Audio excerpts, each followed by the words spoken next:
La ville du grand roi. Ce psaume fait entendre la même note triomphante que les deux précédents. C'est une hymne à Jérusalem, la ville du grand roi, délivrée soudain, par la seule puissance du Dieu qui y réside, d'une invasion qui semblait devoir lui être fatale. Il s'agit sans doute, comme dans le psaume 46, de la coalition des Moabites, des Ammonites et des Édomites dont parle 2 Chroniques 20.1. Après un premier cri de joie et d'admiration, versets 2 et 3, le psalmiste dépeint la terreur panique et la fuite des ennemis, versets 4 à 9, puis il fait constater au peuple la grandeur de la grâce dont il a été l'objet, versets 10 à 15. Verset 1.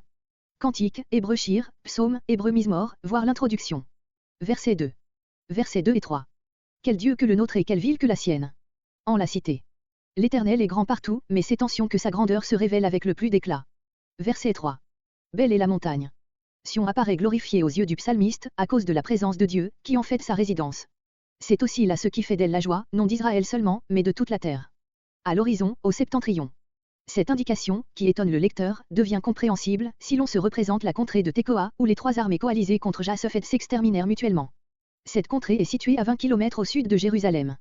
Les ennemis, débouchant des salles toutes arides d'En-Gedi, aperçurent Touaak sans grave cours vers le nord, fermant l'horizon, les hauteurs où s'élevait le temple et la citadelle de Sion. À cette vue, suivant le psalmiste, ils sont frappés de stupeur, verset 6. Mais cette montagne, qui est pour l'ennemi un objet d'effroi, apparaît au contraire aux croyants comme revêtue d'un éclat céleste. Verset 4. Versets 4 à 9 l'ennemi anéanti. Dans ces palais, sur lesquels l'ennemi comptait mettre la main. Verset 5. Les rois. L'expédition de Sentchérib, à laquelle on a voulu rapporter ce psaume, n'aurait pas le caractère d'une coalition. Verset 6. Frappé de stupeur.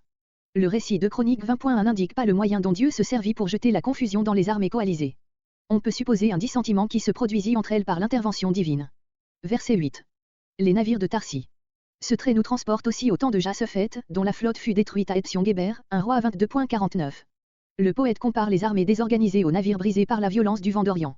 Sur la force terrible de ce vent, qui est ici l'image de la toute-puissance de Dieu, voir Job 27.21, note. Verset 9. Dieu la fera subsister. Le même Dieu qui anéantit une armée, maintient sa ville. C'était un article de foi pour Jude que Jérusalem subsisterait. Maintenant il a vu qu'il en est ainsi. À toujours. Jérusalem subsiste aujourd'hui dans l'Église chrétienne, en attendant qu'elle reparaisse dans la Jérusalem nouvelle, Apocalypse 21.18. Verset 10.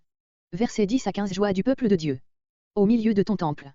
Cette parole rappelle le récit de Chroniques 20.28, ils entrèrent à Jérusalem et dans la maison de l'Éternel au son des luttes, des harpes et des trompettes. Verset 11. Tel qu'est ton nom. Dieu vient de glorifier à nouveau son nom par une délivrance merveilleuse. La louange que son peuple fait monter vers lui doit être proportionnée à cette manifestation de gloire et parvenir jusqu'aux extrémités de la terre. Pleine de justice, pour briser qui te brave et pour sauver qui se soumet librement à toi. Verset 12. Les filles de Jude, les villes du pays. Les jugements de Dieu, si terribles qu'ils soient, sont des délivrances pour son peuple. Verset 13. Verset entre 13 et 14. Parcourez.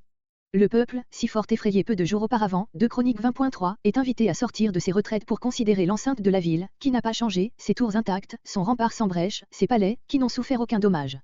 Verset 14. Pour le raconter. Une telle expérience doit profiter à d'autres, car ce Dieu-là, verset 15, celui qui accomplit de telles choses, est le Dieu de tous. Verset 15.